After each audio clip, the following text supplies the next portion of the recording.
Okay, now we shall continue with combined gas law. Previously, we have learned about Boyle's law and Charles' law. So when we combine these two laws together, Boyle's law and Charles' law, we will get P1 V1 over T1 equals to P2 V2 over T2. Okay, so this is known as combined gas law. Now, let's look at one example. Okay, so all the information is given, so you just have to know which one is the initial, which one is the final. Okay, now the question asks for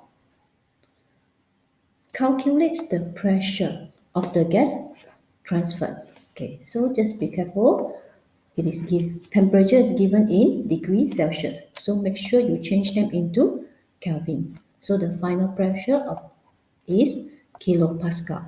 Okay, you don't have to convert it into ATM because the question doesn't ask.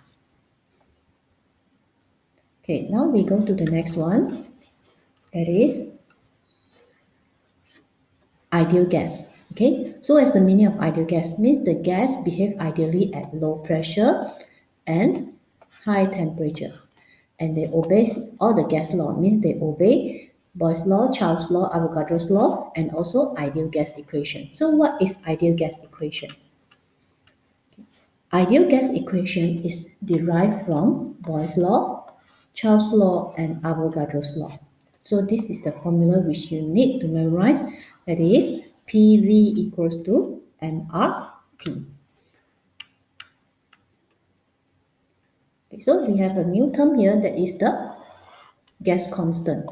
Okay, R is the gas constant. We have two gas constant here. One is the 0.08206. Another one is the 8.314. Okay. The difference is the unit. For pressure, for 0.08206, it is ATM. Volume is dm cube or liter.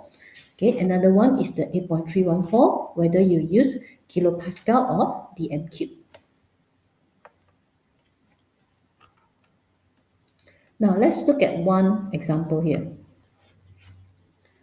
Bromine liquid evaporates easily, okay, and so calculates the volume of 20 gram of bromine gas in a cylinder at STP. Okay, so STP has already given you the hints that it is at 1 atm, temperature is 273 Kelvin.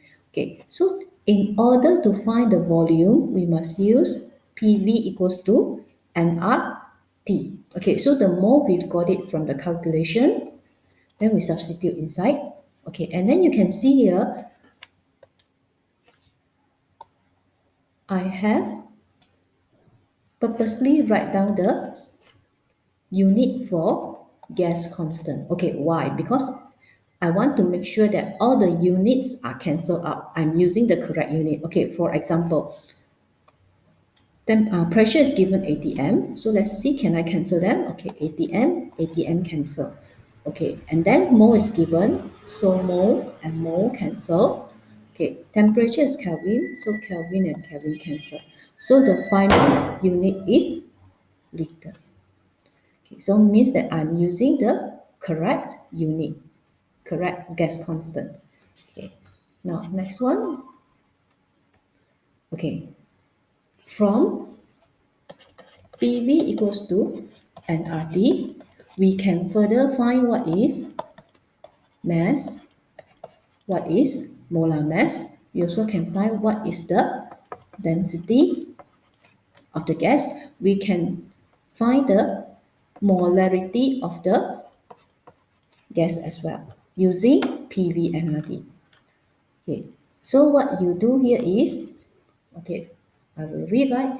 Okay, PV equals to nRT. Okay, where we know N equals to M per M. So you just substitute M per M RT. Okay, so what we want to find is molar mass. Okay, so remember the M stands for molar mass, not molarity. Okay, this one you have to be very careful. So after that, you just rearrange and then you will get molar mass. Okay, so this is another examples of how to find molar mass. Okay, but this question is relative. Okay, so remember what we find from the PV equals to nRT, the unit is gram per mole, not without unit. Okay, it is molar mass, not relative. But the question asks for relative. Therefore, we take up the unit. Okay, for relative, there is no unit. Okay, other than molar mass, we can find concentration as well. Okay, as you can see here, we use concentration, we use C. Okay, we didn't use M because we do not want to confuse with molar mass. Okay, so you can use the symbol C. Okay, another one is we can find density. So density, you know, is mass per volume. So remember, C stands for concentration. Okay, so if you want to memorize, okay, density, so remember that this M stands for molar mass. Okay, it is not molarity. Okay, if you don't want to memorize it, you can always start from PV equals to nRT.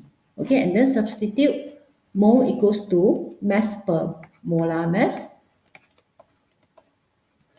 Okay, then density is mass per volume. Then you will still get density. Okay, in terms of molar mass. Okay, now one example. Okay, this time is gram per meter cube. Okay, then pressures given in kilopascal. Okay, so which gas constant should you use? Okay, so you can use 8.314 because you can cancel out all the units. Okay, for example, okay, 1 Pascal equals to 1 Newton per meter cube. Okay, so after we arrange everything, okay, so we can see, okay, Newton cancel, per mole cancel, Kelvin cancel. Okay, so now we left with meter and gram. So our final is gram per meter cube. Okay, so just remember for ideal gas equation, if you want to find concentration, you want to find density, you want to find mass, or you want to find molar mass, you can always start with PV equals to nRT. Okay, another one that you need to take note is the gas constant. Do you want to use 0.08206 or you want to use 8.314? Make sure that you can cancel out all the unit, okay, for whichever gas constant that you want to use. Okay, so that's all for ideal gas equation, combined gas law as well.